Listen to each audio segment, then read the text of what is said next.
Hello, madam. Please go ahead. Okay. I learned that with Plato's allegory of the cave. Hello. We are listening now. I can hear you clearly, so go ahead. Okay. Okay, sorry.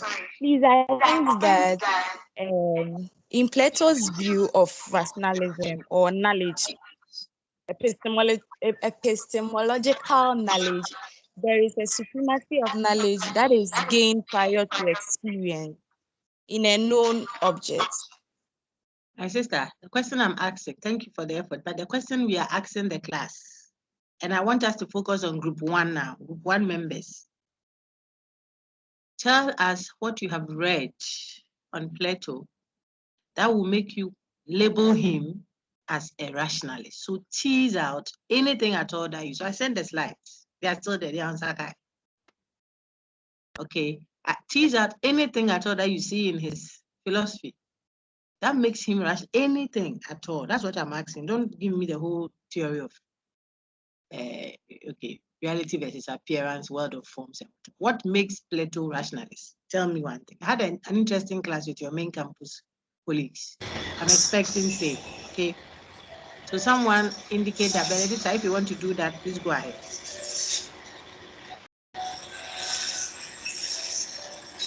Group 2 members. So group 1 gets a -1. Group 2 members, anyone, please? Rhoda, go ahead. Hello, madam. Go ahead, Rhoda. So what Plato a rationalist is that there are certain knowledge we have that are innate, since we were born with it. Okay, thank you very much. So Plato believes, according to your friend, believes in some ideas, at least some truths that we know prior to experience. In other words, we know it. She even says that before we were born. Okay, that's how she captures it. But someone could make it better and stay safe and say that prior to any kind of experience at all, we had that kind of knowledge already imprinted. We have labeled that as what? Innate ideas. Plato believes in the idea of what? The theory of what? Innate ideas, the doctrine of innateness, that there are inborn inscriptions, imprinting some stuff that is already imprinted in the mind. Not every knowledge is innate, but at least some truth about reality, some truth about reality are known innately, says Plato. And this is coming from Rhoda. Rhoda, which group are you in, please?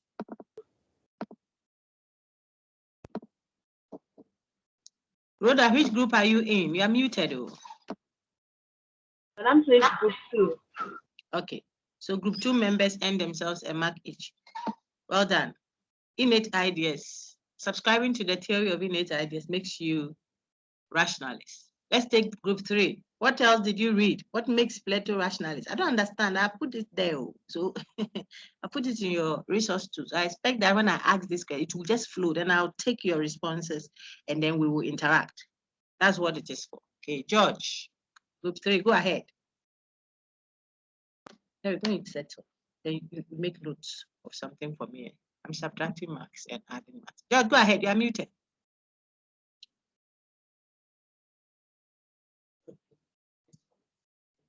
City 307.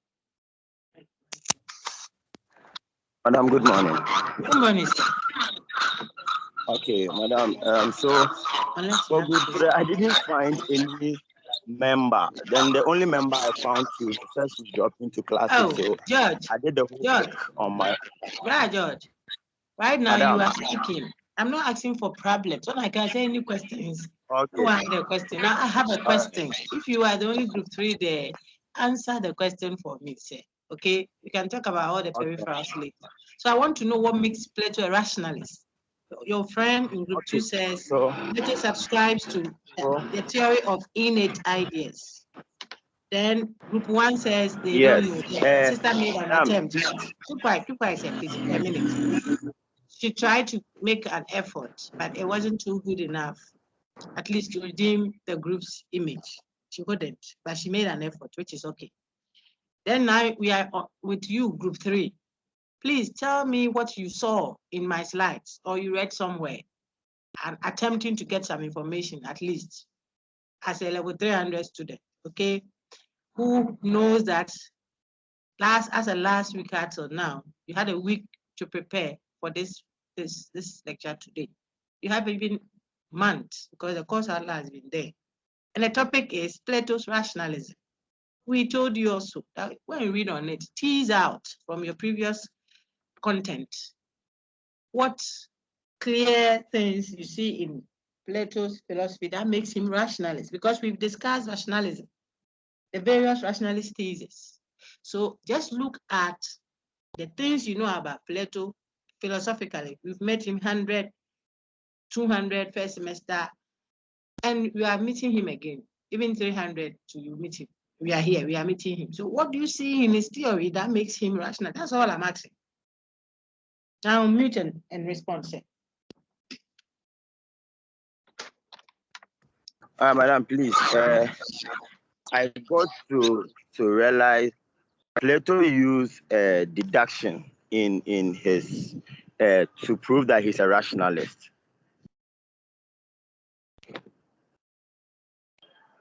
From his theory, the Allegory of the Cave. Tell me what makes him rational. Just say it. Don't talk allegory. Okay, madam. His ability to his ability of the mind to deduce and to arrive at the truth using a logical valid premise. So from what you've said, what makes him rationalist? Okay, so don't mix everything so that you expect I'll distill it and then you see. So what if you say he's rational? What makes someone Ghanaian? Maybe you say, oh, he has a Ghanaian passport or she speaks Twi or something. Then we can interrogate it. But I want you to show me what makes him rationalist. Okay, madam, he's used deduction in his theories. His view of deduction. Yeah, his use of deduction in his theories. So empiricists don't deduce anything. That's what you are saying. If you speak what you have said, then it means that you are saying, as for empiricists, they don't deduce. So if someone adopts a deductive approach, then the person is rationalist. I've heard you. -1, group 3. I want a response from group 4, please. Anyone? Thank you for the attempt. At least you as George, Benedicta and George, I may be able to look at you. I'm coming.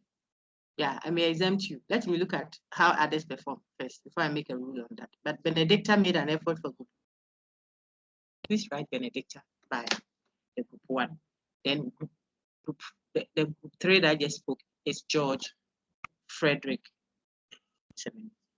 Duce. He also made an effort. So if anything, at least he attempted. Then the rest can get their minus, and he can be neutral. No mark, maybe. Let's take a response from group 4 now. I see Amfo Akono. I see Emmanuel Idia. Amfo. Emmanuel, thank you for the prompt. You did well today too. Amfo Akono. Go ahead. Madam, please, he said in his theory of forms and even in the menu, he brought across how we already had souls in a prior world, and every knowledge we know in this world is as a result of what we already knew. So it's not very good. Very good. So what we already knew, well done. That's very good. So for Plato, not just that they are innate, but whatever we are knowing in this world is just an attempt to what? Remember what we already knew. So this is a build-up. Very good. So group 4 gets their mark. And then please take note of Amfo. The lady's name is, please mention your name again. I lost on my screen now. Amfo. Amfo Akono, Anobia. Akono. I want the first name. Anobia. Anopia. Thank you, Anopia. Amfo Akono Anopia. Mark here for excellence. Don't worry, spell it the way you hear it. We'll check later. I'm saying that our sister's input now adds to what the earlier person in group 2. You have to remind me again, group 2 friend who spoke. I should have taken note of that. Please help me out with your name. Group 2, the one who earned a mark for group 2. Was it Eunice? Sorry, please. It was me, Rhoda. Rhoda, thank you. Rhoda, give me your name that I can find. Oh, there might be another Rhoda, so add one, please. Is it okay? Bonzi, Medasi. Now, when Sister Rhoda gave her input, she talked about Plato's philosophy supporting the idea of innateness, inborn ideas, inborn, so that Plato would not say, like Locke would say, that the mind is a tabula rasa. Plato would not say that everything that is inscribed on the mind was put there by the senses. Plato would disagree. So that is what Rhoda's point stressed. It makes Plato rationalist. That the mind that we have it didn't come into the earth as a tabula rasa. The mind already has something imprinted there. That point is just innateness. All these things I'm telling you are already in the slides. If people read it, they will, so the discussion would have moved forward. When we meet, you see that I'll be topping up. The class will drive the lecture.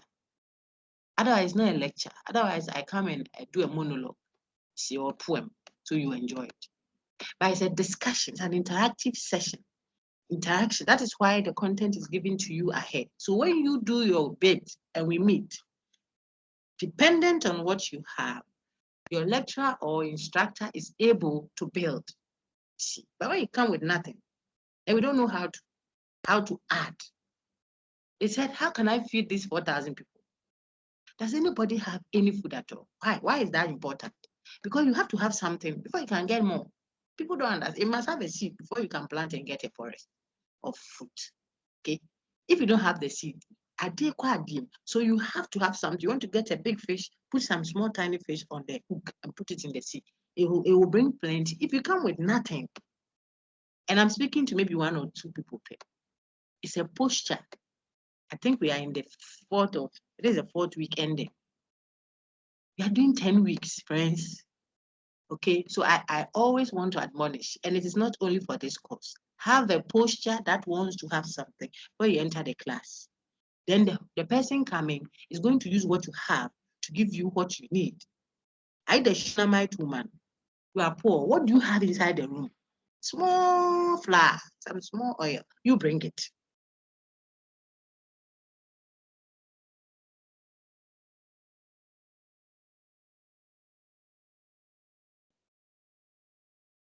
From the lecture than the city campus student. And it is not so. It is because they are driving the discussion. So you can't come and tell them what they already knew. When they give you what they know, you are forced to bring out more, to beef it up. Before they end, they are enriched, well built. Others too may come. You ask them what you are putting your own slides and posted there last week. Check the date for them.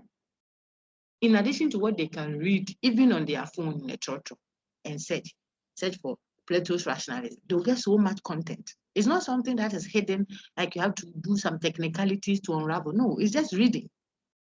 So it is an effort students must make, and that's why I reward effort. Okay, Rhoda said her own nicely. The man says there are ideas that are inborn, innate. If it is inborn and it wasn't put there by the senses, then where did it come from? That is what will make him a rationalist. It means then it is sourced independently of experience. One of the theses we've learned about rationalism. So it will make him a rationalist.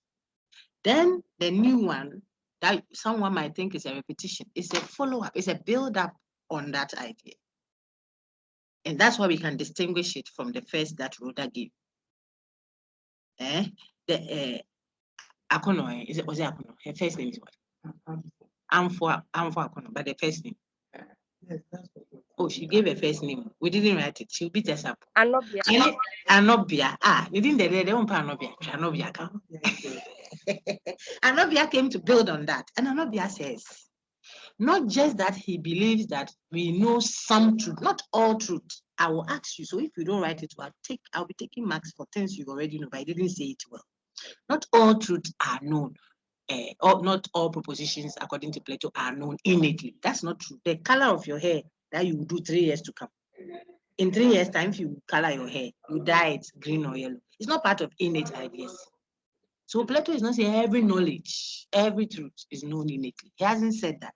See, he says at least means it can be plenty, but at least some of the truth about reality, about actual existence, are known independently of experience. But how? This one, they are known or they are imprinted or they are already part. We'll go through it. When we learned innate knowledge thesis, you saw it. Now we are teasing out from Plato so we can concretize the raw theories that we did. We learned some people hold on to this view and they are rationalists. Some to hold on to this thesis, they are rationalists. Some to hold on to this thesis, they are rationalists. Now we want to give particular examples of people that we can put into those boxes we created. One is Plato. So what about his philosophy makes him rationalist? If you say he believes in innate ideas, that is ideas imprinted before, then you put him into the innate knowledge thesis label we created earlier, clearly. And sister says, we know our knowledge in this physical world, sister Anobia says, our knowledge in this physical world, it is not anything new, according to Plato. We are only trying to remember something we already know. So it's not just a statement about we already have some knowledge there. That's innateness. Here we are talking about knowledge and acquiring knowledge in this physical world. Madam Anobia says, Plato makes a case that knowledge is merely, or if you like, is just a matter of what? Recollection. That's another statement, a bold one. Okay, so we know by recollection. When you say that, it is a rationalist position. I say you knew it already, but in this physical world, you remember what you already know. How do you remember? You have seen it. The senses trigger. Sometimes you don't need the senses. It will come. You come to yourself and say, but the way we are running this as society, this is not just. Nobody has said anything to you, but you feel that no, we don't have a just society. You are reflecting. You are meditating. If you want to speak spiritual language, you are waiting upon the Lord, and then it becomes clearer to you. But if you want to use philosophical, raw philosophical, you can say by reflection, you can reflect and change the constitution, some aspects of our constitution. We will all come together and say, oh, no, this thing doesn't help us. Let's take it out. But sometimes so it's because you see particular instances of the real, which you knew already, says Plato. This is Plato I'm speaking. It's not church. You see a particular instance of beautiful lady, and then it helps you grasp the idea of beauty, the form, capital F, form of beauty, which you already know. So the second point that you must take note of about Plato's philosophy, which makes him rational, that second point is what? That he believes, he subscribes to, he proposes, he defends what? The theory of knowledge as what? Recollection. So in this physical world, if we are knowing at all, we are only or merely recollecting what we already know. Well done. 4 marks. You see how your response has given a lecture to someone who doesn't know where Plato is located in any book. He has never seen Plato. Rationalism, no. She's a member by name. But you have held that person with your response. Now, I want to take group 5. Emmanuel, do you still want to react? Or you are also a group 4 member? If you're also a group 4 member, then we should be fair to the others. You end the mark. So let's take group 5. I'm group 3. One thing now group 3, yeah. Group 3, where we subtracted the mark already. Yes. Oh, Emmanuel, we have passed that pass. I beg you. Madam, the group 13. No, I'm not talking about additional group 3. I'm not going to additional. Okay. Those who decided After they went around that they didn't know where to pass, then they came. Or whatever the reason is, they are down there. We'll get there. Why, Ibrahim? Now, additional group. Ah, okay. The group 4 had 1 mark. It's just 1. Oh, then it was a slip. Please don't give anybody. Then group 5. Group 5, please tell me what makes Plato a rationalist. My TA is here. He's assisting me, Basa. Don't finish. I'll go and subtract all the notes that I had. Is it only Kumaho Edem that is in group 5? When I start, then people will be telling their friends, get ready. Please, who will answer for us? Who will answer for us? Edem, go ahead, say. Doc, sorry about that. I'm not in group 5. Please, which group are you in? Or you want to ask a question? Yeah, I'm in group 2. The first. Oh, please, the bus. The bus is group 2, Rhodes group. Yeah, she's in the additional groups. Oh, sir. Yes, please. Please write additional group 2. Okay, then I have to give my friend Emmanuel also the chance. Then let me take yours. After that, I'll take Emmanuel's input. Okay, Emmanuel, then it's fair that I allow you to, because apparently Rhoda is an additional group 2. Go ahead, say Adam. Okay, Doc, Plato is a rationalist because he believed that we have innate knowledge of the forms. Very good. That's fine. It supports Rhoda's point very well. So, well done. But you won't get a mark, right? I'll just take note of your name, that you made the effort. Okay. Let's see if we can tease out some others. Thank you so much. Emmanuel, go ahead. Emmanuel, dear. Okay, Doc, thank you. Okay, using the Plato's theory of forms as a case study, he claims that the word of forms is the highest form of reality as opposed to the word of appearance. So he feels that the real knowledge can be acquired by reason or intellect, but not through senses. So all what he meant was that the body and the sense are just a distraction or hindrances to the acquisition of knowledge. You are saying all the point. People won't get some. They'll beat you up. Very good. Very, very good. Now, okay. Yes, so Emmanuel gets a mark. And that's for additional group 3. Additional group 3, please. Yes, additional group 3 gets 1 mark. Then take note of Emmanuel, dear. See, friends, he has said 2 things. Because we are doing rationalism, we are not boxing everything together and running along so we get to empiricism and move on to metaphysics. No, the whole course, the discipline, the whole thing we are doing is called rationalism. So we are interested in details that are rationalist in nature. We are taking our time to open them out, iron the corner there, untie that small knot to create a holistic understanding of rationalism. That is why we are so interested in all the. It's like one thing, then this aspect of it, then that aspect of it, then that aspect. We are not glossing over them because we are doing rationalism. Okay, so you will see that even the theory of innateness, I could just say innateness, and it should incorporate recollection and a prioriness and what have you, and go on. But that would suffice if we were in a hurry to finish a bigger content. Here, we are taking our time to understand the course called what? Rationalism. So we take innate ideas alone, we open it out, understand it, we see what it leads to.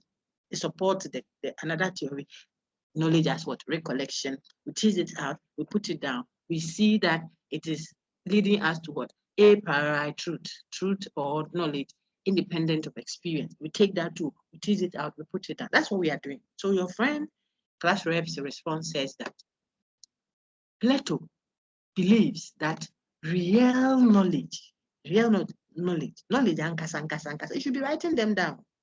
Write the things I'm telling you, put them down. When I ask you to contrast Plato's rationalism from that of Descartes, for example, I don't plan to do that, but I could ask you, using practical examples from their thesis. And it's a compulsory question. Maybe I give only 3 questions. Choose anyone. And all of them are this nature. If you don't know, you don't know it all. That is why you should learn how to put these points down. as we engage them. Okay, so your friend says, Plato says, real knowledge, actual knowledge, true knowledge. This is Plato. True knowledge in Ankasa is not physical. That is what you guys want to talk about when you say the allegory of the cave, theory of forms. You are going all around it. He's telling you that the real thing that is knowledge, the knowledge proper, it is not a physical thing. If so, then how can the knowing of it be physical? This is the point he's making. So the real knowledge, the real thing that you know, you can know, knowledge proper, is not the bottle sitting on your table. It's the idea of bottleness, the form bottleness. I think that is the point your colleague in earlier wanted to put in when he says that he believes in the theory of, we have to cheese it out well. So we see the point you are making. He says knowledge proper is not physical. The one we call knowledge in this physical, I know that, so and so, I know that, are just appearances. If you say this, it's already a rationalist position. Emmanuel goes further to top up. He says, the intellect, therefore, which is also the non-physical part, the mind, or the soul, the spirit, whatever, non-physical part, intellect, is the one that grasps, the one that can grasp. That means the opposite senses cannot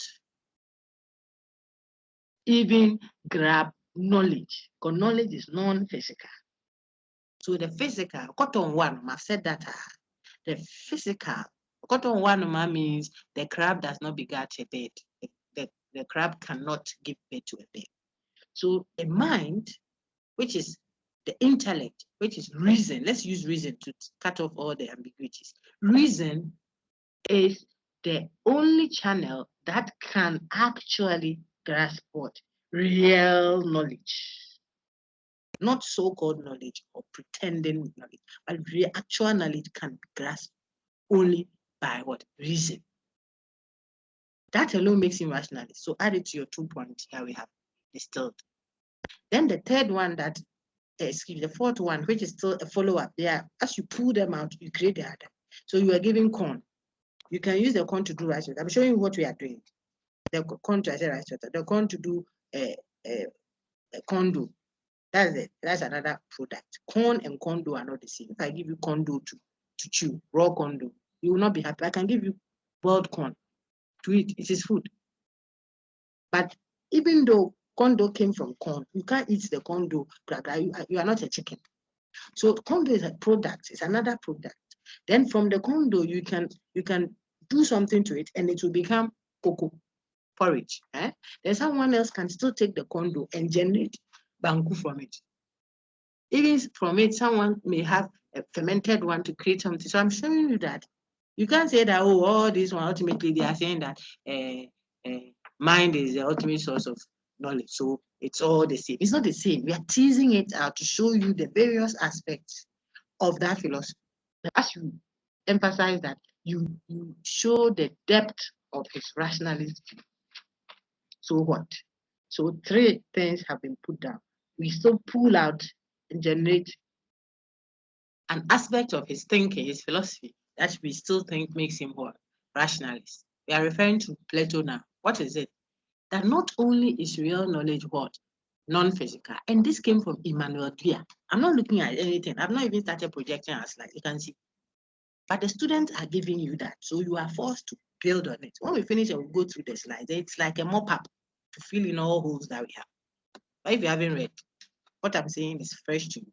But not fresh to your colleagues who read, who engaged the content, who made an attempt to have small oil and small flour so that the miracle will work. Okay, so not only is knowledge about actual reality, true reality being non-physical, but that how you know it too, the senses cannot give what? True knowledge. Take note, true knowledge. Plato's true knowledge. The senses cannot give it. Maybe another rationalist is rationalist, but doesn't say what Plato is saying. We won't even agree with him. You see, but that person will still be rationalist for another reason. So you have to know Plato's one, that the senses cannot grasp true knowledge. Write that also down. Then he goes further to say, even where the senses is, the senses collectively, so it's still singular, it's assisting, as I mentioned last week, when it gives you a trigger. So the switch in your room, when you press it back, then the electricity from Akosombo or from Weja, wherever, which can kick because it has the power. That is the real thing. It is concealed by the senses. So when you switch on the switch back, think of the switch as the senses. When you press it down, then the light, the effect of what is already there is manifested. Okay. So the thing is already there, but it is not active, like potential energy. Think of it as you know already, says Plato, echoed by Anobia. You already know, and Rhoda. You already know. You are only remembering. How do you remember? Sometimes by self-reflection. When you reflect, even without the triggering of the senses, reflection will reveal it. Then you improve because you are getting closer to the form of the good, the form of justice, the form of right, the form of beauty. You are getting closer and closer to it. Remember, okay? However, most times in this physical world, the senses encounter a particular instance of that supposed real knowledge. Then that encounter, you know that the one you encounter by the senses is not real knowledge. It's an appearance of it. So it helps you remember. Now, Emmanuel Diaz, if you like, third point from what he said that I have pulled out for you to see. The third thing you can tease from what he said is this.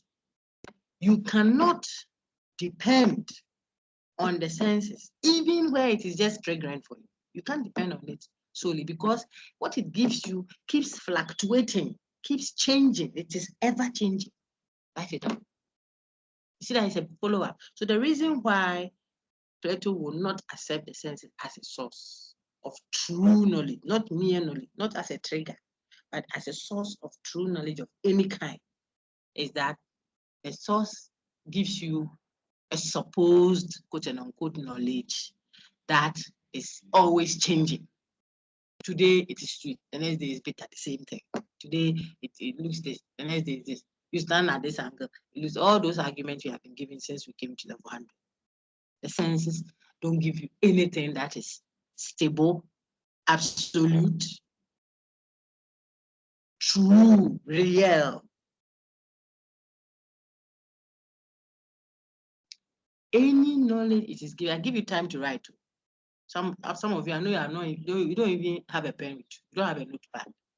Maybe you are lying down, listening. When I pause, it is because I have the expectation that we are at a lecture hall. So some want to make some notes, 1 or 2 notes. So I give you that time. And my conscience is clear that I did all I have to do for the student. Okay? Sir or madam. So the point is the senses so-called information. I say so-called because we are speaking about Plato. So-called knowledge. Plato will not call it knowledge. Maybe Descartes will look at it. Maybe. But Plato will not call sensory knowledge, quote and unquote, as knowledge. Because knowledge proper is not physical. We have said that.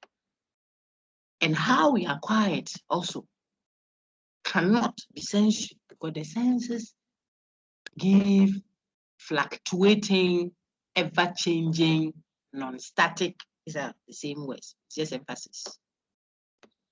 Truth. And if it is truth, write it all. If it is the real truth, real knowledge, it cannot change. Now you can bring your level 100. It cannot be physical, says Plato. It cannot be subject to space and time, so you can't destroy it. All the things. It is simple, it's not complex. It's one. Simplicity here means it's one. So the idea of beauty is one. Beauty is one. It's a concept, one, an idea, capital I, a form. The form of beauty is one.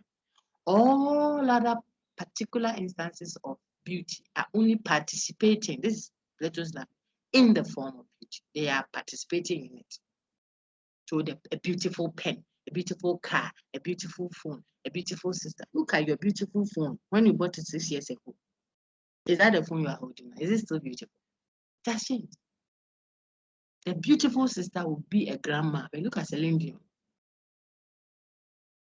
And so with your beautiful car, which is now Okulampi, because the particular beautiful thing will keep changing.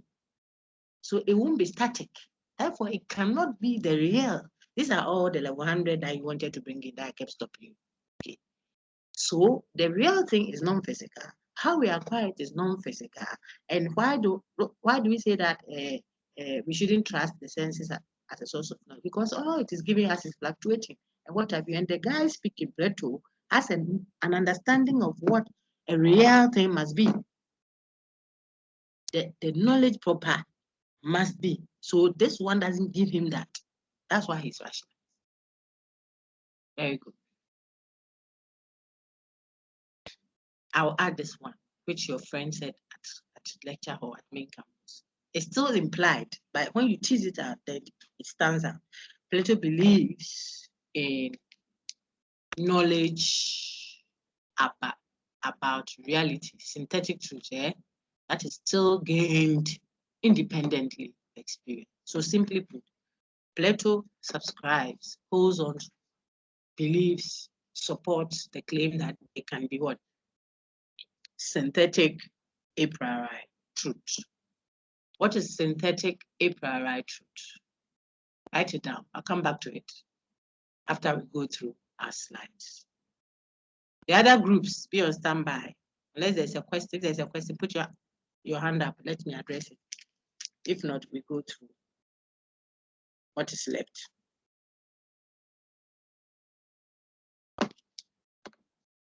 Rhoda, go ahead with your question, please. Please, when we were doing the group work and we got to the part where about school. Your line keeps cutting, or So being hello. Yes, I can hear you now. Are you using an earphone? Something is too loud. There's an echo. So check it so we can hear you clearly. Go ahead. So he was the soul is being recollecting forms in the real world. So can we say that the knowledge is coming from the soul, since it has had a contact with, has all the knowledge of the world, and the soul is within the body? Can we say the innate ideas are from the soul? Can we say the innate ideas are what? Are from the soul. From the soul. So yes. Then the question will be, who put it in the soul? The soul is just another way of saying mind, or reason, non-physical. Okay. So my question is, if you say it is from it, look at the language, from it, then we'll ask who put it there in the first place. Because if something is from something, it should have been placed there. That's why he says it is part of our rational nature. Do you remember the innate knowledge thesis? It is just part of what we are. It's not that it is coming from us, but you are made of it. Okay, that's the makeup. So a rational person, in other words, a human being, will naturally, by nature, have those truths, those propositions already inscribed. It is part of you. A television is supposed to have a viewing capacity. I mean, something, I don't even know how to say. There should be something about television that you can see. That is what makes it television. An iron must be a heating, product. It must heat. Pens don't heat because they are not heaters. Okay, pens must write. That is what it is by nature. Remember, essence is Plato. I'm speaking Plato. So human beings must have those truths. And that's why he says rational beings, including children and idiots. If you can't have those, then you are not human. So the dog may not have it. The chair may not have that kind of truth, but you have it. And then the question is, where did it come from? I don't have to know where it came from. I am it. Okay, that's Plato's argument. So if you're a rational being, then you know that truth already. You don't have to put it there. Descartes may have to account for how you intuit it, because intuition seems to be an act, something that you do. You just know by intuition. I think, therefore I am. So now the question you may want to ask him when we get to him, we'll engage that. But Plato's, when he says it is what you are by nature, part of you, okay, then we can now think of the source of man and who created man and whatever. That will not even be his headache now. The headache is that truth, say that God exists, that you know. How did you know? You say it came from my soul. If you say from it, from my mind, then we'll ask you where did it come from into your mind? But the point is, I just know it because it is already inscribed. It is already there. In fact, Plato is committed. He has to be committed to a theory of pre-existence, before existence. Because he talks about you knowing the forms of beauty, justice, good, what have you, before you even took on flesh. You know it already. Then you should have existed in some form other than the physical body. Okay. And that is not church. I'm not telling you church. I'm telling you Plato. So it is just part of what you are by nature. I don't know if that helps.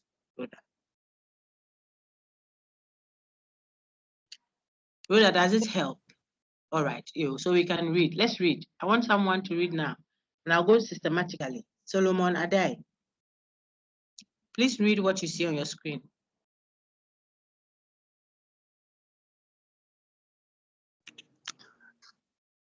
Clarification. Note the difference between rationalist in the general sense of it and a rationalist in the strict or technical sense of the term. Okay. What we are doing as outlined is some points of clarification first, then we demonstrate features of Plato's philosophy that makes him rationalist.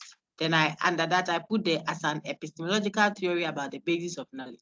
So rationalist, not in the generic sense of it.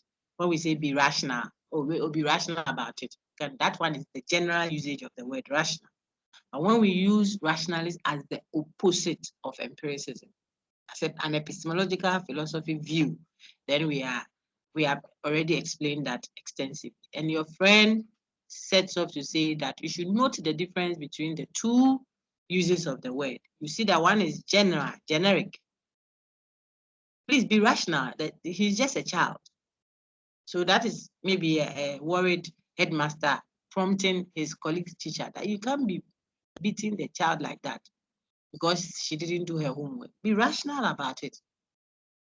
She's just a child. So when I say be rational about it, I'm not talking about be opposed to the empiricist about it. No, it's not a rational as the opposite of empiricist. That's just a general use of the word rational. I mean, have a good judgment about it. Judge well. Don't judge as if you are beating an animal, something like that. Okay, so the general use of the word. Then when we say rationalist, we could have the strict or the technical sense of the term where we are talking philosophy. We are talking epistemology proper and a branch of epistemology, responding to the question of knowledge. I'll ask you that. Sir, please read. Let me get someone else to continue. Thank you. Thank you. Abeko, please, could you read what is on the screen now? After that, Joel can read. So Abeko, go ahead.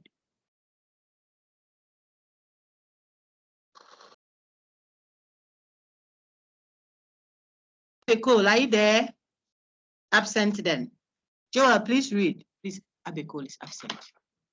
Joel, please read. Doc, please, it's Joel, but I'm Rita. I'm using my phone.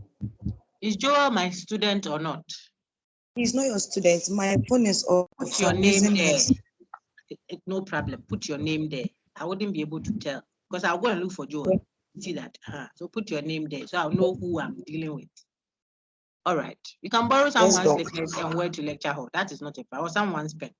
Mine is that writes the word question 1. They are writing. See. So change the name. Whilst we wait for Madame to do that, let's get someone else, please. So Benedicta and Kama, go ahead.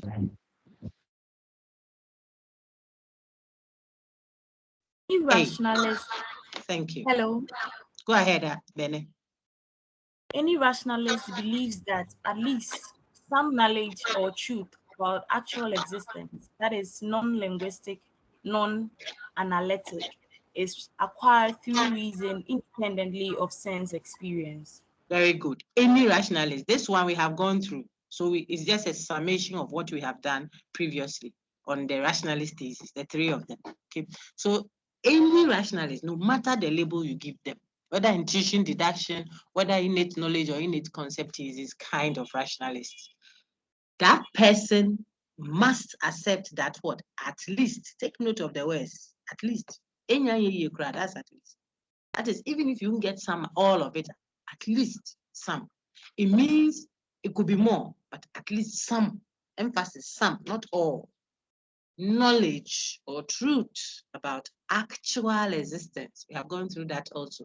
We have explained that non-linguistic claims, non-analytic claims. In other words, you're not talking about analytic statements, meanings, definitions, logical structure. Those ones are not a bone of contention for rationalists and empiricists. They are not fighting over or disagreeing over what? Analytic truth, okay? So any rationalist believes that at least some knowledge or truth about actual existence is acquired through reason, independently of sense experience. This is clear. That is what will make someone rational, regardless. Next one. My lady, if you are ready now, you can read. Thank you, the one who read there. Lady Joel, who is not Joel? Go ahead. Hello, madam. Oh, Madam. there's a lady now. Yes, sir. Please, I don't. I'm in group 7, but I didn't hear you asking us to contribute. You want to earn a mark, eh? Yes.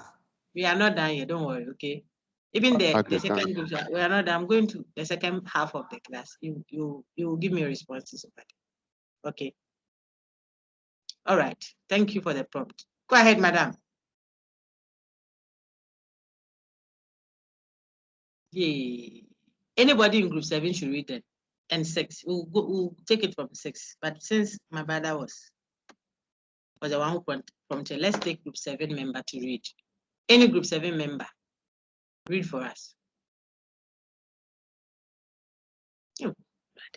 Madam. Go ahead. Go ahead and read, sir. Go ahead, okay. Okay.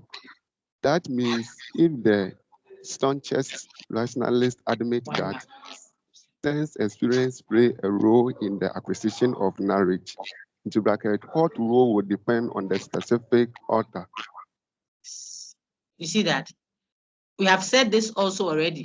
It's just that we are looking at Plato, so we want to emphasize.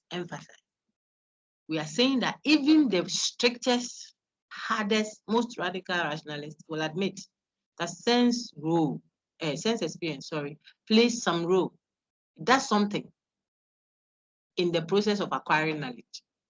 So don't say that someone is rationalist means that you can see a table, you say you can see. No, it's not about that. He can see. He knows that if I want to drink water, I must drink the bottle of water, whether it's real or not. I'll drink it. How do I know whether it's raining at Tema? I have to ask some, all those ones. So the senses play a role. What kind of role they play will depend on whether you are speaking Plato or Descartes or some other rationalists like Leibniz or the others. It's Leibniz rationalist, yeah. Another empiricist, I forgot it. Any of them will have their own definition of, what role experience, as the senses play. But for Plato and the others, it's so clear that the senses only trigger because real knowledge is not physical. Okay, we know that one. Thank you, sir. If you add this one, then group 7 can get a mark. I want another group 7 member because this one is too easy. Another group 7 member before you end the mark. Thank you, sir. Another person. Quick. Oh. You want a mark for group 7? You see your people? Go ahead. Note that the rationalist Benedict, are you in group 7?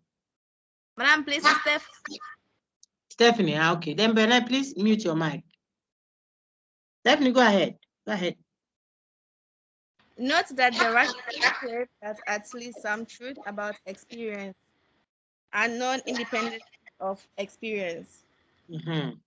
The preceding statement is that empiricists. Madam, please, the word. Read it again. Start that paragraph.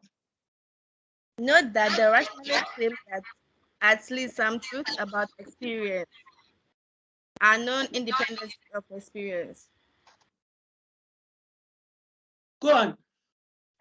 The preceding statement is that empiricists. Read it again. You're not reading well. That's how I asked you to read again. The preceding statement has that one. Is what empiricists vehemently disagree with. Vehemently, strongly disagree with. They just don't disagree, but they disagree with all their energy, vehemently. Okay.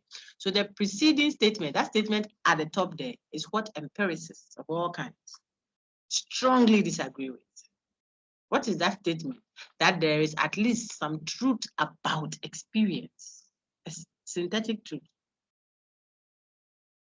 Yet, the thing is about experience, yet we know it independently of experience. The empiricists say, what? What are you saying? Is it the truth about experience? Yes. But how do we know? Oh, we know it prior to experience. Is it? But the thing is that experiential truth. Say yes. And yet we knew it without experience. Say yes. How?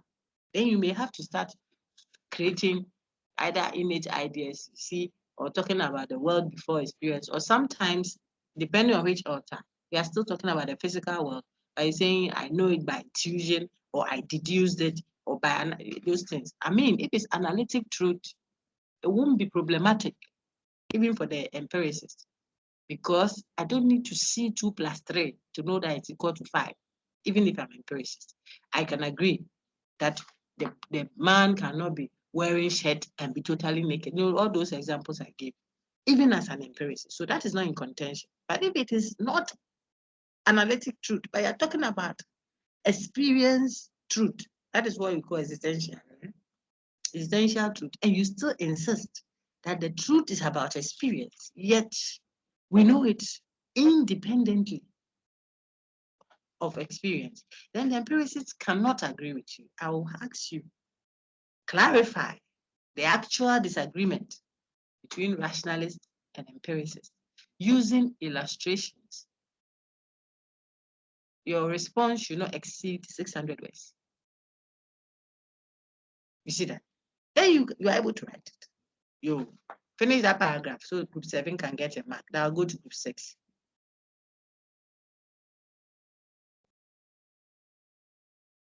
And to finish the paragraph, is it Stephanie? Finish it, please.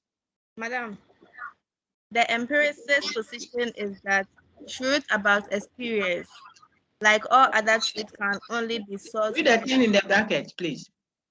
Non-analytic or non-linguistic truth. Hey, Stephanie. Non-analytic. Non-analytic.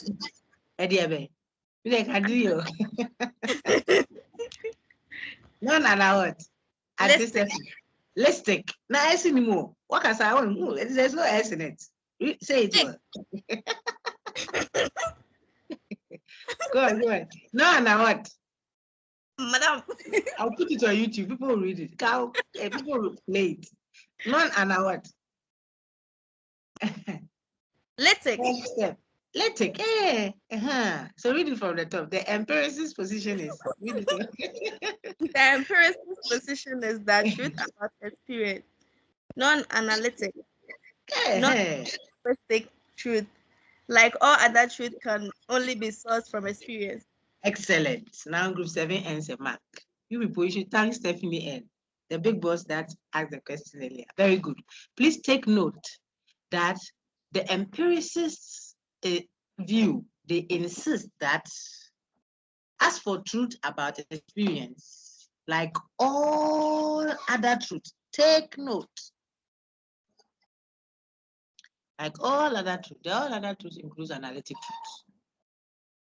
They accept analytic truth, but they base it in experience. They don't disagree. I said they look at the language, the base. So when you do empiricism, you see the base, the ultimate source of that even analytic truth, they say it is still experience. So they won't disagree with these folks when they say, oh, as for analytic truth, we know it, but whatever. The truth of it is, even if you say it's necessarily true, it is independently of experience. The empiricist doesn't argue with you over that. Their real contention is on experiential truth. That is the one that breaks their heart. Okay, so what? So all truths can only be sourced from experience, says the empiricist. While the rationalist says, oh, not all, at least some of them about experience are still sourced independently of experience. A group 6 member, please read what is on the screen now. If you put up your hand, it will be helpful so we can take records. Group 6. I see only one hand. Is there only one person in group 6, please? Group 6. I see your names and your IDs. I'm on site info now, so I don't understand. Are you all absent? Group 6. Only 3 people. Group 6. I can fish you out anywhere. Some people are multitasking. They are doing X and Y. They just sign in and add to the numbers. I will fish you out. Lady Gifty Cheddar. Go ahead. Read for me. After that, now, Sakicho, don't worry. I've seen you. Madam, please, can you hear me? I can hear you clearly, lady. Most rationalists and empiricists may not disagree that linguistic truth, analytic definitions, non-informative statements, logical, are absolutely, universally, or necessarily true by meaning, definition, or logical structure. Very good. So all the other labels we see in the bracket, analytic truth, truth by definitions, non-informative statement, logical truths, are describing one type of truth, linguistic truths, which we say the two will agree on it, that they have necessity, they are necessarily known. When we say they agree on, it doesn't mean they agree that they are sourced from mind independently of experience. No. They agree that it is known necessarily. It's not contingent. Okay, so they don't contend over that. That is not their beef. Their argument is that, like the empiricists would say, yes, I know analytic truth. The meaning of bachelor cannot accommodate married. So if he's a bachelor, he couldn't be married. Yes, so I agree with you that that is necessarily true. But where did I source it from? It was from experience. Then the rationalist will say, no, at least some of the truth I didn't source from experience. I sourced it prior to experience, a priori truth. That won't hurt so much. The emphasis is on the synthetic one. That one there, empiricists say, you are telling me you sourced it. The thing is about experience, and you still sourced it from where? Independently of experience. That's crazy. If you say 2 + 3 = 5, that one, you knew it by intuition or by a priori-ness, or this. A square is a 4-sided figure.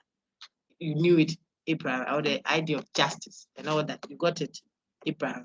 I may not argue with you at length, because I'm saying a society that taught us. You are saying society to learn it from someone, and that person conceived it from somewhere, and ultimately it came. So we may not stretch it to the latter. But when it comes to experiential truth, and you want to connect it to a priori-ness or innateness, then we have a challenge, says the empiricist. Okay, that's what your lady has read very well. If you finish it. Even the strictest empiricists accept that We may not need to observe to ascertain the truth of such analytic or logical truth, but they insist that it is ultimately sourced from Ultimately experience. sourced. Ultimately sourced. Look at the word source, the origin. That is the contention. Ultimately, when you stretch it, the thing is sourced from somewhere. That is the point of contention. Okay. Bracket. Please read what is in the Into bracket. brackets, there is nothing in the mind that was not first in the senses. The senses put in the mind before the mind connected them to arrive at the logical truth. That is the point that I've already elaborated on that. So they would say that even 2 plus 3, even a definition, even the non-informative statement, even logical truth, modus ponens and co, was ultimately sourced from experience and then placed in the mind, and then now the mind is using those ideas and connecting them, relations of ideas. The mind is now relating those ideas to interpret. So when you see us doing analysis, says the empiricist, it is not something a priori or known independently of experience. Well, at that time that you are applying it, you know it independently of experience, but the source of those ideas are not experiential.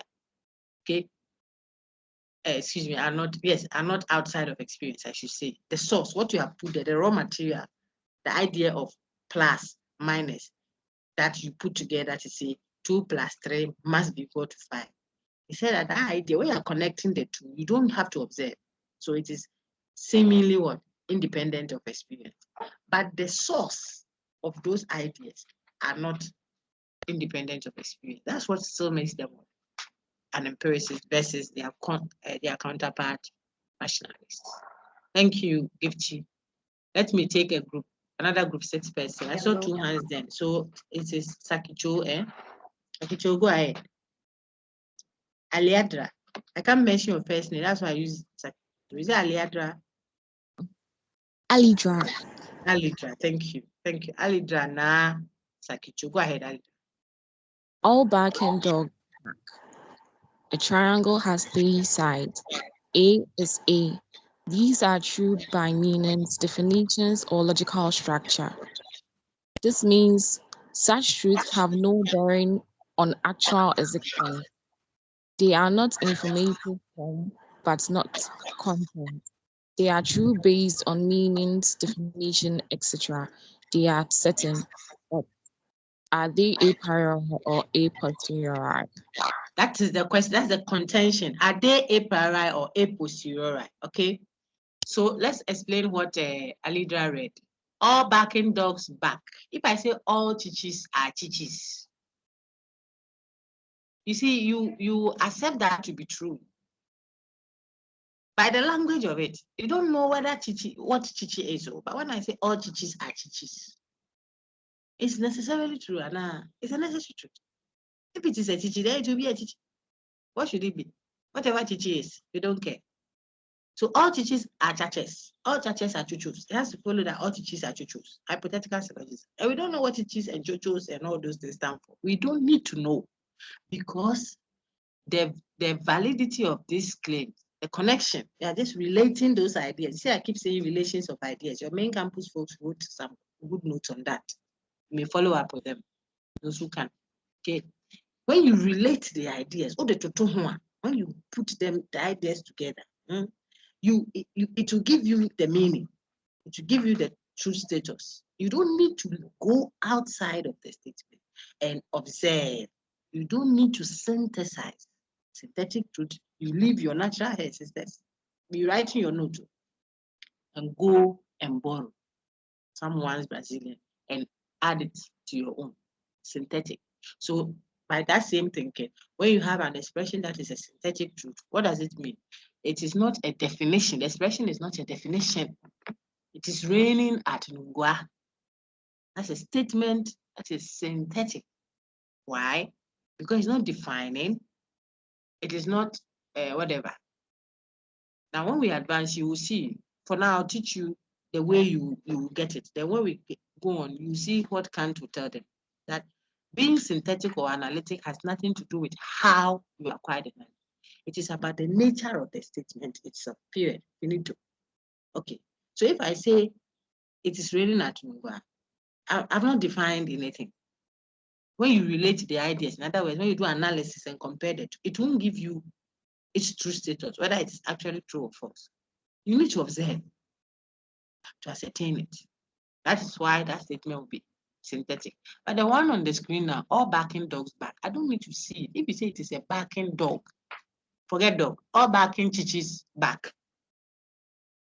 What is chichi? You don't know. Like it is a barking chichi. It will back. So I don't need to go and observe. I know from right there that it is true. Analytically, look at the title, examples of linguistic or non-informative truth. So I'm not informing you. I'm just repeating myself when I say all barking dogs back. It doesn't add any new information to the subject. So there's a subject, barking dogs, and there is a predicate, back. The subject is only repeated in the predicate.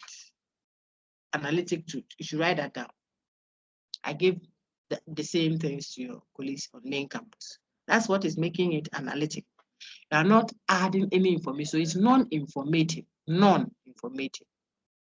Why? The predicate is not adding any new information. It is not amplifying the subject. There's no amplification. It's just a repetition. So analytic truths, like the one on the screen, are redundancies. Redundant means it's not adding. If you add it, it doesn't add anything. If you subtract, it doesn't take anything out. When they say there's redundancy in an office, they will lay people off because when they come, they don't add any quality to the office. And when you take them out, nothing goes out. That is what is the nature of what? Such analytic truths that we have on the screen. A triangle has three sides. But if it is a triangle, an angle is where two sides meet. Okay, two sides meet. So if you have a triangle, three angles, then it means that it has three sides. That is just a repetition. Triangle is has three sides means it's just a repetition. If it is a triangle, it will have three sides, three angles. Wherever the sides are meeting, there will be an angle. Okay. So it's a repetition. It's just like saying A is A, Nancy is Nancy. Station is station. You haven't added any new thing. So when you say A is, subject is A, predicate is A. When you say a triangle has three sides, subject, a triangle, predicate has three sides. You didn't say anything new. Tautologos, if you like, or secular. Petitio principi, all backing dogs back. It didn't say any new thing, friends. So these ones, they are necessarily true, if you like. They are definitions by meanings, by logical structure. They have no bearing on actual existence. That is what Na Saki Cho read, Alitra. The question is, do we know these truths a priori or a posteriori? Now, a priori is talking about how we know it. A posteriori is also talking about how we know it. One says we know it prior to existence, a priori. A posteriori says we know it after. As I say, prior to existence, prior to experience. A posteriori says after we experience, then we know. The question confronting us to help clarify the actual disagreement further is that what? Are we saying synthetic analytic? Is it about synthetic analytic, or is it about how we know it? Is it the nature of the statement, whether it is synthetic or analytic, or we are talking about how we come to know that truth, where we are distinguishing a priori from a posteriori?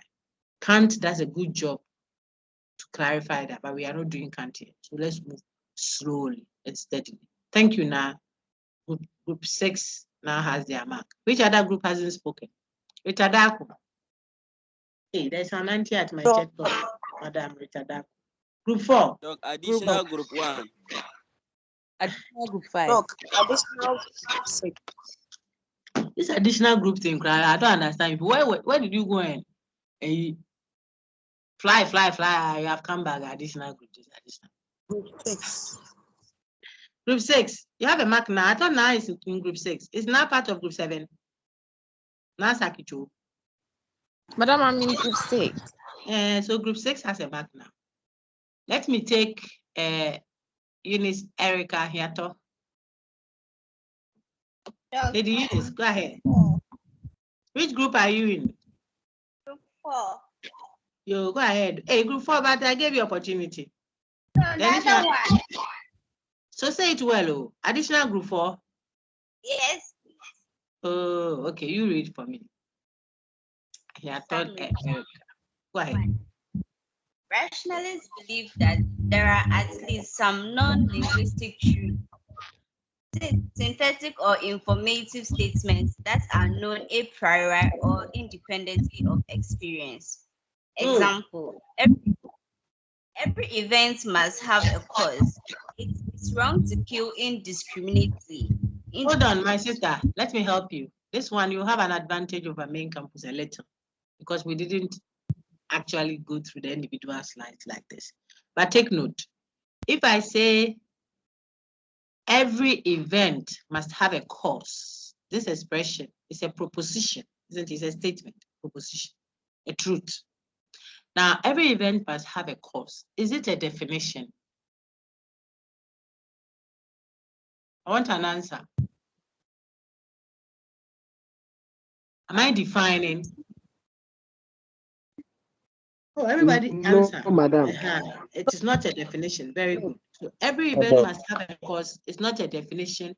It's not true or false biological structure.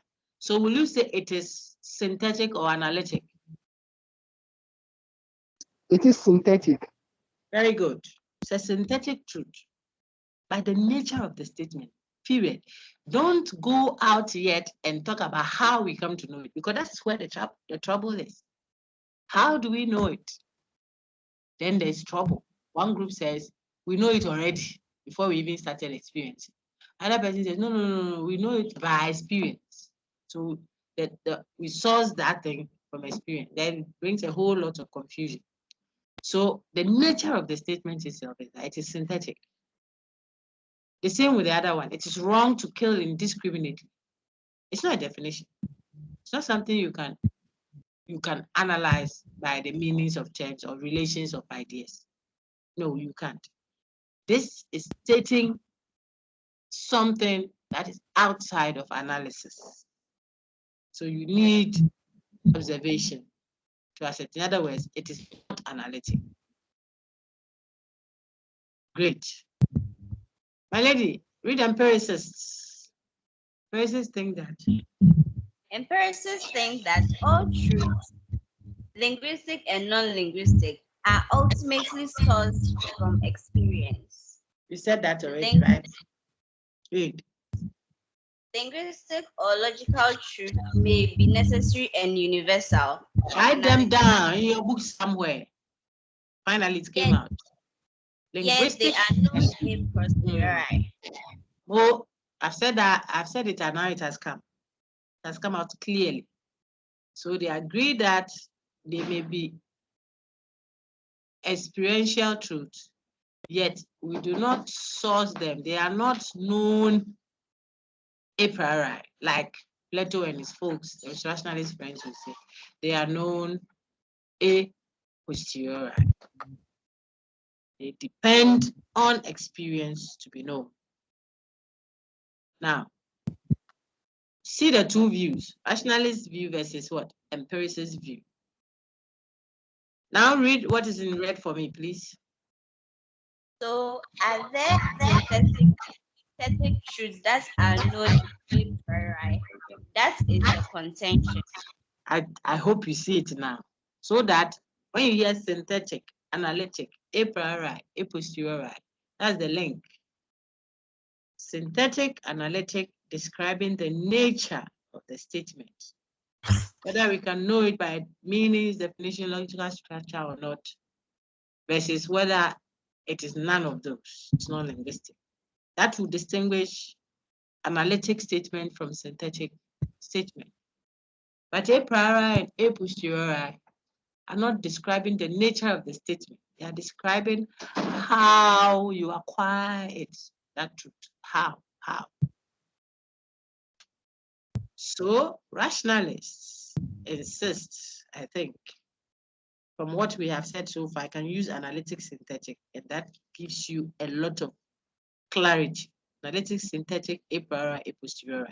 If we use that language to capture the contention between rationalists and empiricists, it becomes clearer that they are contending over whether there can be a statement that is synthetic in nature, yet known knowledge, epistemology. Synthetic is what the metaphysics of the statement itself, statement's nature is something. Then how you know it too is another thing. Now, rationalists say, yes, we can have such synthetic truths, which normally should have been contingent. I've introduced another word. If you were reading, it will help you. Makes it difficult to teach. Normally, if the truth is synthetic, okay, it's okay. Leave the contingency out. When we advance, then you get it, okay? Can there be synthetic truths that are known a priori? Rationalists say, yes. Let's see. Empiricists say, no. If it is synthetic, we know it's a posteriori. If it's analytic, then we may think of it as known a priori, but yet sourced from experience. Plato. Please give a mark for. Eunice, hold on. It's okay. Thank you. Let's take someone else. You are in group what? 4, eh? Special group 4, you said. Yes. Okay, let me take Mary Kumsin now. Mary Kumsin, go ahead. Okay. Plato has not claimed that sense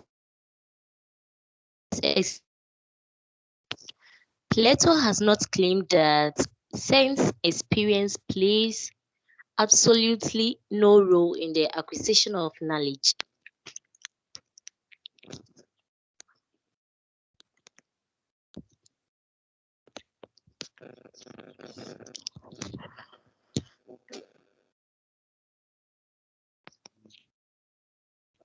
Plato believes that the only proper object of knowledge, or the only thing that can really be known, is being. This means for Plato, have no real. This means for Plato, the relative we can have and no real fluctuating. knowledge. Let's read it well. Read it well. This means for Plato. This means for Plato, we can have no real knowledge of the physical world about us. The relative and fluctuating world of becoming. Of this world, we have only opinion, not knowledge, not certainty. No certainty. So take note. This is the one that I teased out from Emmanuel Diaz's response, that real knowledge is not physical. Proper object of knowledge is what? Is being, not becoming. The word of being, the word of becoming, the word of forms, the word of those things. This word has a relativity and fluctuating world of becoming. That is talking about the physical world. Okay. It's okay. Thank you, Kumse. Which group are you in? Kumse, which group please, are you in? Additional group 5. Additional group 5. Yes, please. Well done. Thank you. 1 mark. Thank you. Then the person who read is Kumse. Abeko, have you landed? I called you earlier. Yes, madam. You read. Which group are you? Just read. When you finish, and tell me. Adam, hold on, and I'll call you next. Okay, madam.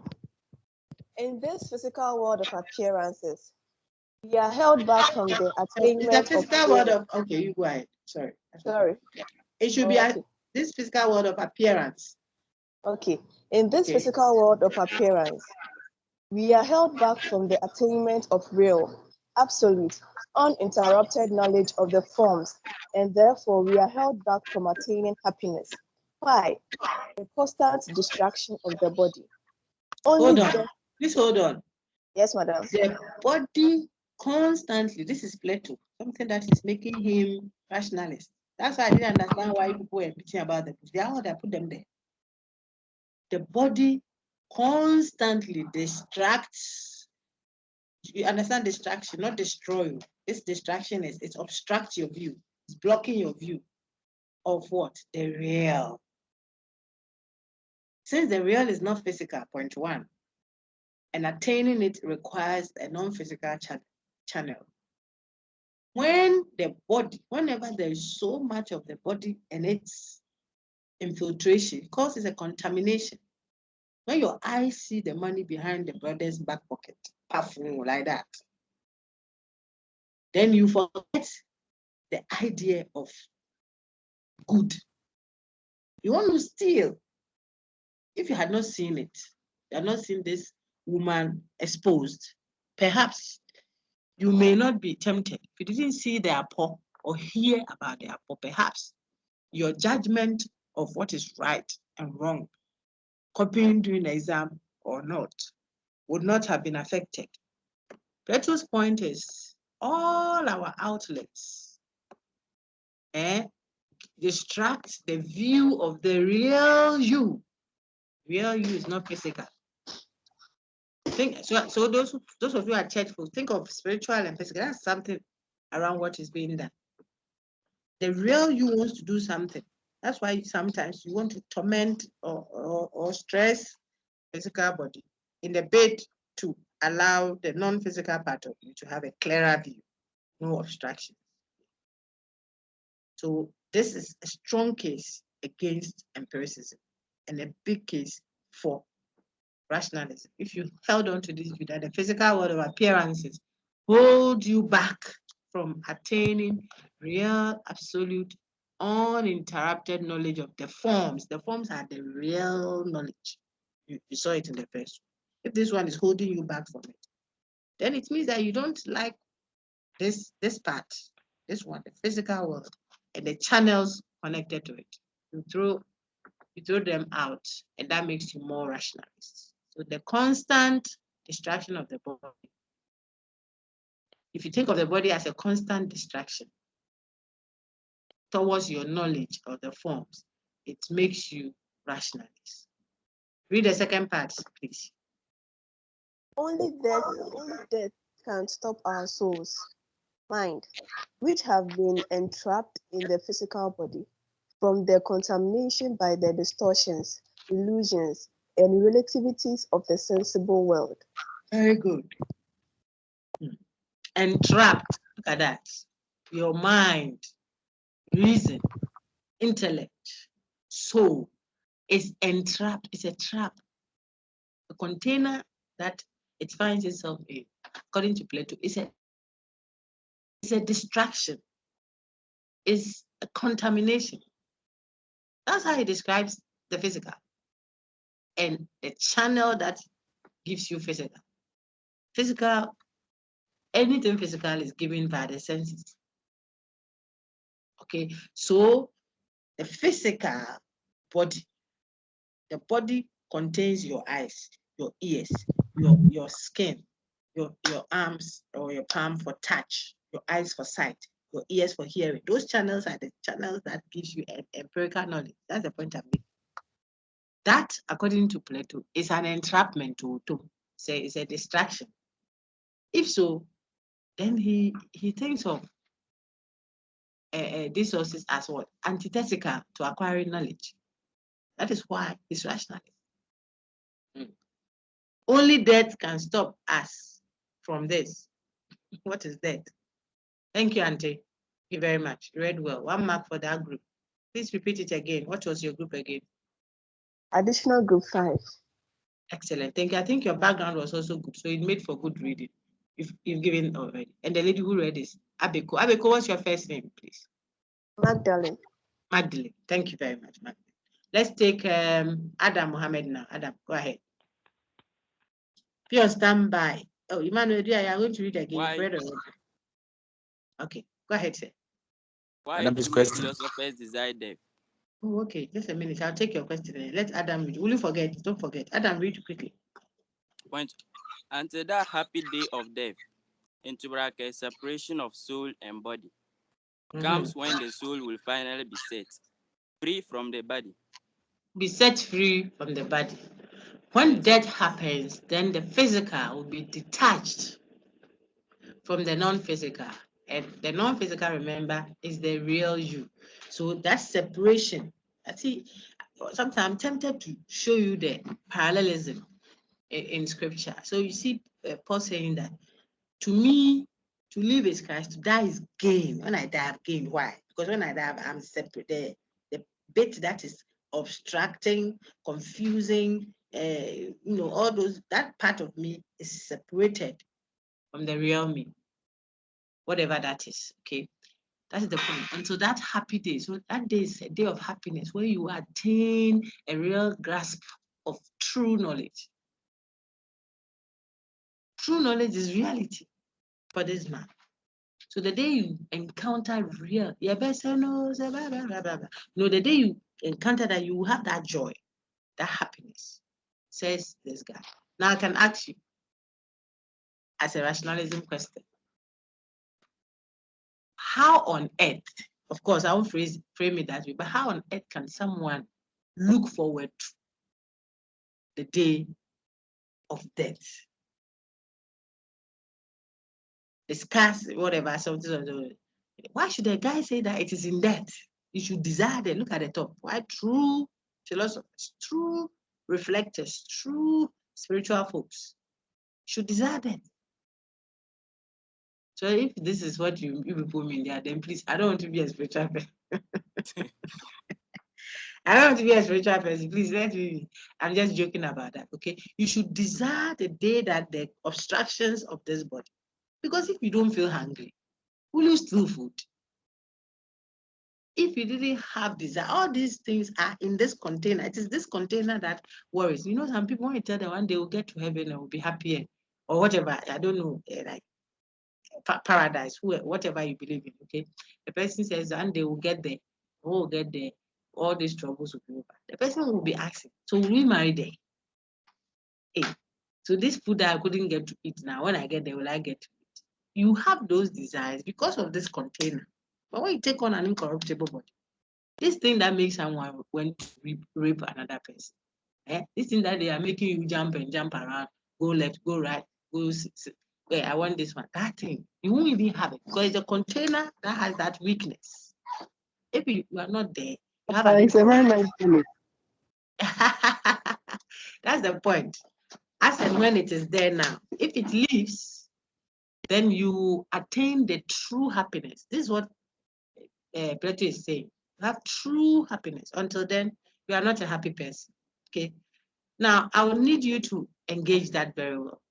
So, only then will it come into what? The uninterrupted enjoyment of absolute knowledge of the world. What? Of the world of truth and reality. It is the uninterrupted, yes, absolute truth, uninterrupted, that gives you the pleasure. I'm sure that you do that in classics when you do philosophy of Plato. Anyway, go ahead, sir. Until then, we must minimize as much as possible the contamination of the senses. Into bracket, senses detain when it comes to the acquisition of true knowledge. So the point is, he's disdaining. These are big. Don't let it bother. He doesn't value the senses. He looks down on the senses when it comes to the acquisition of true knowledge. That's why he is rationalist. That's the whole point. We are still teasing at what makes him rationalist. Okay, someone who says that until death you are unable to grasp true knowledge. How does death come in there? Well, death separates the physical, so it takes away all the chaff from you. Then the real you can now clearly connect with absolute reality, which is not physical. The person is speaking this way, it makes him rationalist. That's the whole point. Great. Well done. Please, which group? So we record your mark. Additional group 1. Thank you very much. Additional group 1. There I put it down. Additional group 1. I need another reader now. I'm coming. Hold on. Let me call them so that I don't. Does your group have a mark already? Yes. Is that Flora? Hey, you boy like Marco. As soon as you bring Mark, Flora now appear. Flora, go ahead. After that, I'll take Beatrice. I see Philip and Kuma, and then if I have to repeat, then I'll come back to Rita. Okay. Madam, should I read? Read. Okay. Even in this world, true knowledge is only possible because it is innate, into brackets, inborn. Into brackets, fundamental ideas or principles are built right into the mind itself and require only to be developed and brought to maturity. Example, mathematical concepts, triangles, equality, largeness, moral concepts, goodness, virtue, piety, metaphysical truth, causality, etc.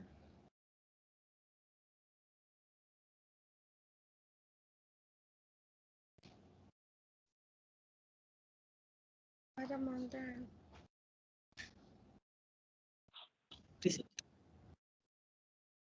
Thank you very much, Flora. Did I need to explain something on that slide? I got a little distracted. Or it's straightforward for everyone. Anyone has a question on it? On the previous slide, please. This one. It's straightforward, but we need some. It's on innate. Look at some of the concepts that can be known innately. See, the concept of equality, the moral concepts like goodness, virtue, piety. That's one of my past questions. Nobody teaches the child who God is. It is supposed to be a truth or a proposition innately known. Critique this from a Lockean perspective. If you are to critique it, it means you're going to criticize Plato as if you were Locke. What would you have said? And how will Plato respond? Okay. So these are the things. Take note of. It's not every truth that is innately known. So we discussed this already. I forgot to take Emmanuel Diaz's question. Emmanuel, please ask your question now.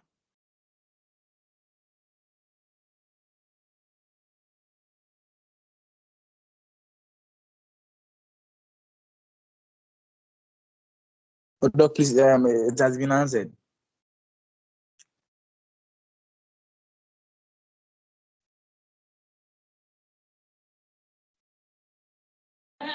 Emmanuel, ask your question, eh?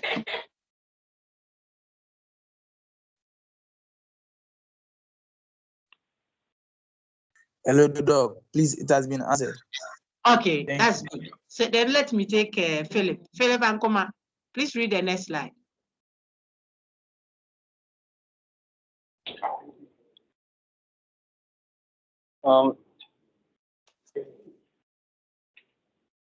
Hello.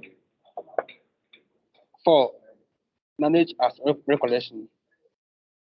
The only way to account for this knowledge is to believe that prior to its embodiment in this world, the soul was in the presence of the forms, where it acquired knowledge of the realities, including knowledge of equality, into respect for existence.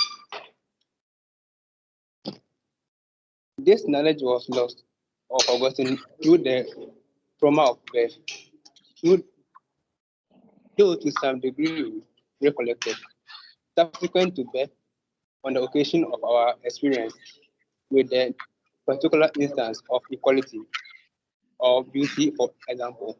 Very good. I've said all of this. That's why I'm not saying it. You can see that I've been quiet for a while. I've said all of this from Rhoda and Anobia. After them, I just started explaining all this. Okay. Note. Yes.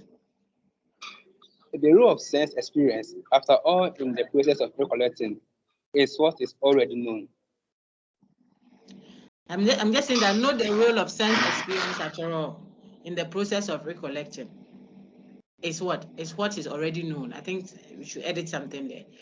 Sense experience only helps to recollect. So that shouldn't give the empiricist or whoever subscribes to sense experience knowledge any advantage. It doesn't give you any advantage because the switch is not the electricity. The switch may take note. When you get this, you understand what we'll do in Kant, which is the real, rationalism. These ones are all foundational.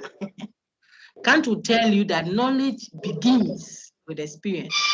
It doesn't originate. The origin, which has been the contention of this one, doesn't originate from experience. I'll ask you to explain what he means by that. It's a technical text. If you get all the discussions we've had so far, you see how to connect them.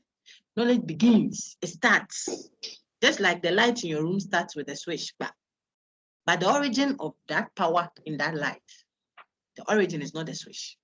That's the whole thing that Kant will say, and then he will make some intricate argument. Some of the times he's speaking language that others are using, but he uses it differently. Okay, so note that there isn't any advantage given to the empiricists against Plato typically, directly, if he admits that the senses help to trigger, to start off the process of knowing.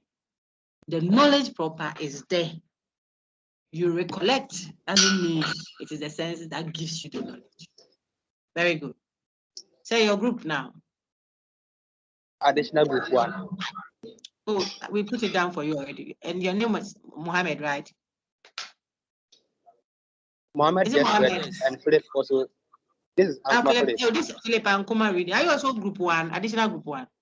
Yeah. Oh, Philip. Additional group 1. You and Mohammed are in the same group. You. Thank you very much. Which group hasn't read? Kayla. More marks. Has your group read? I see more marks. Don't add any. It's just one for them. Kayla, has your group read? Oh, please. Okay, then you have to read so that your group should read. So you should read for your group so that you get your mark. Look at the questions to reflect on. Please read. Questions to reflect on. Yes, what is analytic truth and synthetic truth versus I'll set it right now after your class. Then you go and do it. And a pastoral. Does Plato's theory of recollecting grant an advantage to the empiricists? Why or why not? Why or why not? I'll ask. Research on the possible counter responses to Plato's theory of innate ideas. From Locke's critique of Plato's theory of innate ideas, children, idiots. Can you see that, people? So these are all, just this screen can give me about 6 questions for your eye. You need to cover everything we've done, just this screen. It's just a matter of opening them out. Okay? How you distinguish analytic truth and synthetic truth. How you distinguish between a priori and a posteriori. Then how you distinguish between the two pairs. When do we consider analytic synthetic versus a priori, a posteriori? Then why is it a problematic issue for empiricists when you think of what? Analytic truth, or you think of synthetic truth being known a priori. Why is it a problem for the empiricists? What is wrong with accepting that there can be synthetic a priori truth? Why does it seem so difficult for the empiricists to accept that? Okay. I could ask that. So far, I've asked questions already. Look at the second part, which I already stressed. Does the empiricist or someone who is anti-Plato on this view, does the person have an advantage if Plato admits that the senses play some kind of a role? As when I see a beautiful sister, then I remember the idea of beauty. Okay. When I see a good act, someone behaving a good, maybe giving to the poor or something, and I say, this is good. Then it helps me connect to the idea of good, which is one, doesn't change, but the particular instances could change. If so, then it looks as if, the senses, without the senses, it's like you will remember them. But the question is the knowledge of it. Knowledge. So if I've not triggered it, the power is still there. I know it. That's what Plato's argument is. I know it. The fact that I am not using what I know doesn't mean I don't know it. I'm trying to react to the next question over there. The fact that children, for example, are not behaving like adults they take your phone and put it in the bathtub and say bubbles, or they are walking on the church podium with their belt, their zip has removed, and their panties are showing, little girls and boys, and they're on the stage when the thing is live streaming. It's a child. So Plato will say, you may know. Remember, the guy is an essentialist. So you may know and not behave that way. The fact that it has been heard, it has been interacted, doesn't mean you didn't know. It's there. So the idiot needs to be put back on track. You have to work on it. Behaving wrongly or behaving differently from what you know is the right thing to do. Remember, that's you ask someone 2 + 3, the person says 17. Cannot be an evidence. This is what the argument of those critiquing is. I'm not saying defend Plato. I'm showing you how you should critique. Critique in a way that will hit the man. Because some of the critiques are straw man. It doesn't touch him. He's talking knowledge, not practice. You, the things you know, do all. You know you shouldn't copy in an exam. If you like, let someone say, hey, I've seen Madam's questions coming. And you're passing by here. A few of you close your eyes and pass. Others will look, say, God, thank you. Because this analytics synthetic in there, I'm fine. But Apo has come. You know you shouldn't steal. You shouldn't copy in exam. People copy and you take CCTV cameras to do. Have you seen people going to take somebody's husband who go broad daylight and say, I've come, your husband, today I'm taking you. Is that how they do it? You know, but you do opposite. So the fact that you are behaving oppositely, is that an expression? Opposite to how you should behave doesn't mean you didn't know. Plato is dealing with innate knowledge. You know whether idiot, children, grown-ups or not. They know, says Plato. Now come and critique from Locke's view. So that's the 3rd point over there. Well done. Mark to our lady. And the lady is Alia. Was it Alia that read? Yes. Alia, what's your full name? I want to take your name also. Kaila Nanatu. Nanatu. Two. Okay. Yeah. ATOO. Yeah. It's A2. But I still see, I found it like A2. Okay. So A2 with double O. Thank you very much. And your group is special group 1. Group 2. Special group. Additional group 2. My sister, are you additional group 2 or ordinary group 2? Ordinary group 2. No. You people, you won't get any mark. You think I forgot it? Hey, my sister. Yes, I when I write my check, I open my eyes back. So the individual has earned herself a mark. The group don't get a mark. Thank you very much, too. Let's take questions quickly, then we end. We have 10 minutes to go. All questions now. I can't see hands. I see. Okay, well. Beatrice, is there a question? Please ask. We are done with the slides. Madam, please, it's about the groups. Yes.